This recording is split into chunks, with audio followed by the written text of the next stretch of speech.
Their young people, their key constituency, not only don't like their own civilization, they like the wrong one. They actually think Hamas is a liberation movement. They chant for the Houthis.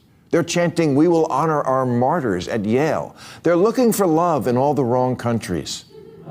Someone needs to tell the kids that America is not the society where women basically have no rights, where there's zero freedom of religion and where dissent is punishable by death. But we still have elections. They don't. And yet at Coachella this year, when an Irish rap group projected onto screens, "Fuck Israel, free Palestine," got big applause. "Globalize the Intifada" is the catchphrase that's really catching on these days, as if worldwide suicide bombing and cosplaying Islamic revolutionaries is the answer to our problems. At an AOC Bernie Sanders rally in Idaho last month, someone threw a Palestinian flag over an American flag, and the crowd erupted in approval. What should have happened after that is one of the adults on stage should have told their young, loyal followers, "This is not a symbol of freedom. This is." I don't normally agree with Bill Maher on most things, but last night he dropped a flamethrower on the woke mob. And on this one, I'm riding along with him. He called out the college kids waving Hamas flags, the activists booing the stars and stripes, and the self-loathing left that thinks freedom is oppression. And Maher said it straight. The energy of the party is with the young, and the young are with the terrorists.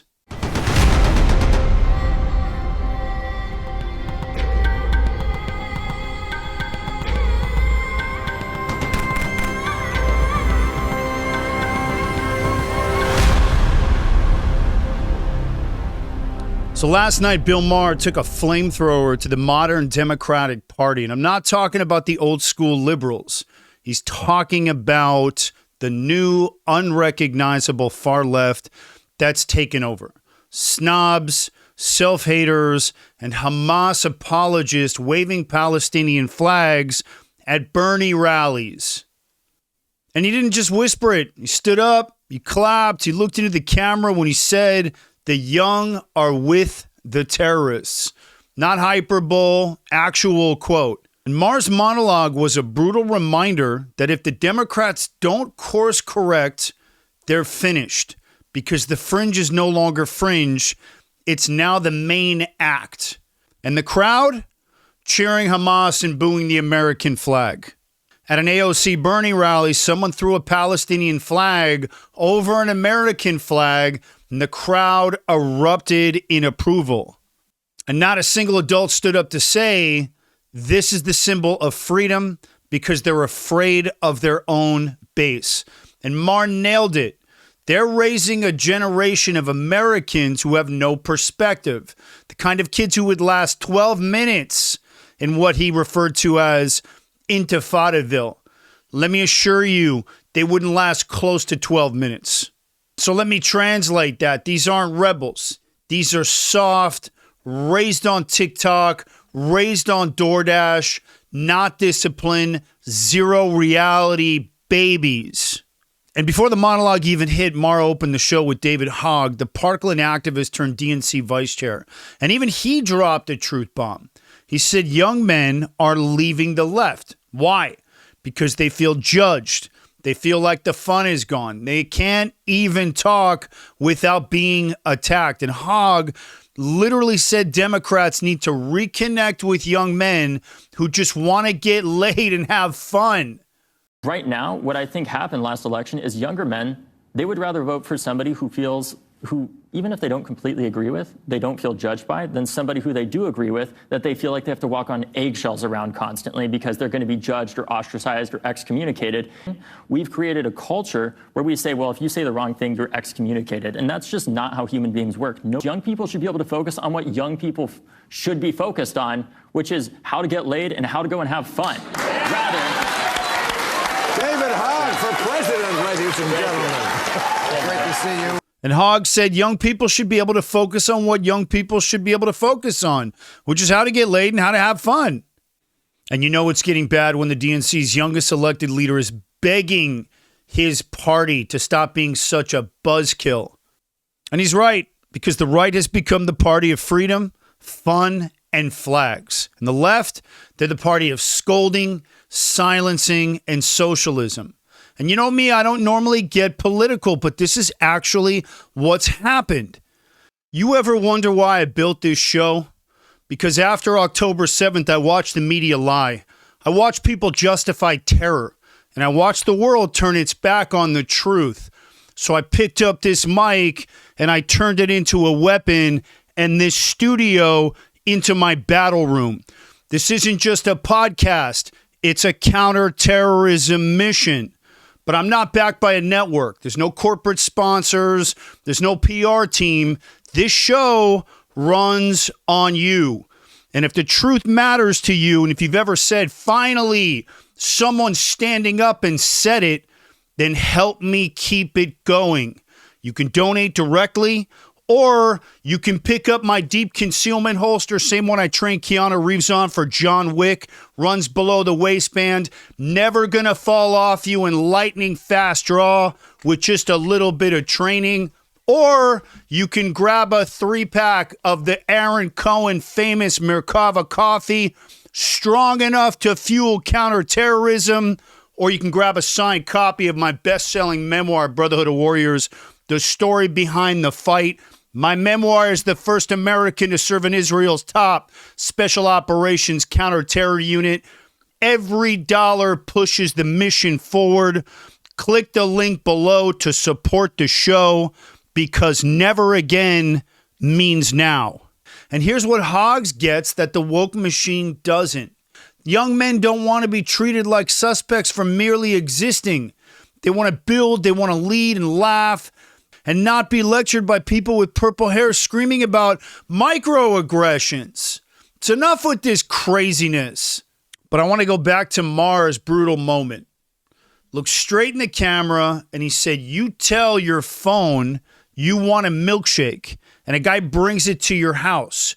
You wouldn't survive a week living in Intifada, Bill. And that's not just a roast. It's a reality check. I agree with him 100% on that one. And these activists wearing keffiyehs, cheering for Hamas, they're living in a country they despise but couldn't last a day without. A country that lets them scream into an iPhone and get paid for it. A country that would die to protect their freedom while they spit on its flag. And Maher's final message to the Dems, the energy of your party is with the young, and the young are with the terrorists. And he's right. And that should terrify anyone who still believes in America. So just to be clear, I don't usually ride with Bill Maher. The guy's smug. He's self-righteous. Half the time, sounds like that 70-year-old version of Dave Smith, just with better lighting, better management. He's got some animals who've made him a lot of money with HBO from his management company over the years. But I'm not here for his comedy. I'm here because for once, he seems to be understanding what right and wrong is here, and he's staying in that lane. And it's not just any truth, it's the real truth. And he stood up and he called out this generation that cheers for Hamas, burns the American flag, posts about resistance from their iPhones while sipping their Starbucks in air conditioning. And he told them you couldn't survive a day living in Intifadaville. And I can tell you that is correct. And he's right. They wouldn't last a day. They wouldn't last 2 minutes. And so, yeah, I'm riding with Bill on this one. Because when someone who tends to lean a little more lefty finally has the balls to say what needs to be said, I'm going to amplify it. I'm not going to attack it. And he gets it. This isn't about the left or the right anymore. It's about sane versus insane, in my opinion. Proud versus ashamed. And civilized versus barbaric. And if we want to save this next generation from completely losing the plot, we need Bill Maher to continue speaking out. We need Bill Maher to continue lighting those matches and keep smoking that spliff, because I think he's in the right direction here. So here's my question. How did all this go this far south?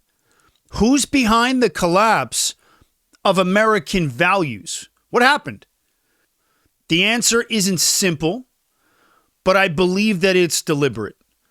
I believe that it's a coordinated ideological attack.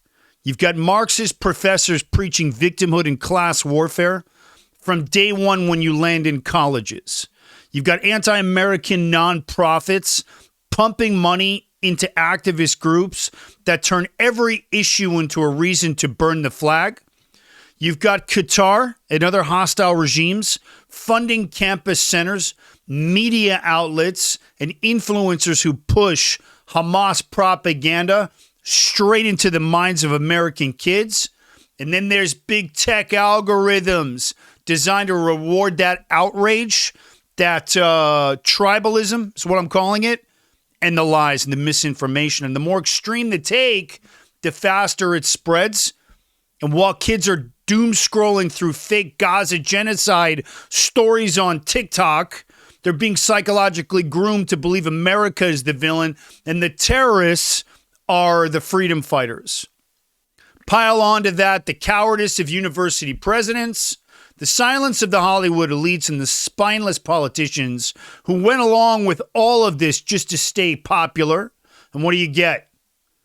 A generation raised to hate its own country, a cultural revolution masked as compassion, that's how I see it, and a radicalized base that doesn't even know it's been infiltrated. And that's not organic. That's not grassroots. That's sabotage. And if we don't name it, call it out, take it down, like Maher's doing, this war won't just be online. It'll continue to be on the streets, on the campuses, in the ballot boxes, but there will be more violence. Only gets worse. So here's my question to you, and I want to close it out with this. Did Bill Maher finally say what needed to be said? And are you riding with him as well on this one? Let me know what you guys think down in the comments. I read them. And if you're as sick of the Hamas sympathizing, America-hating mob as I am, share this video right now. Want to thank you guys for watching as always. I'm Aaron Cohen. You're watching The Aaron Cohen Show, and I'll catch you guys on the next one.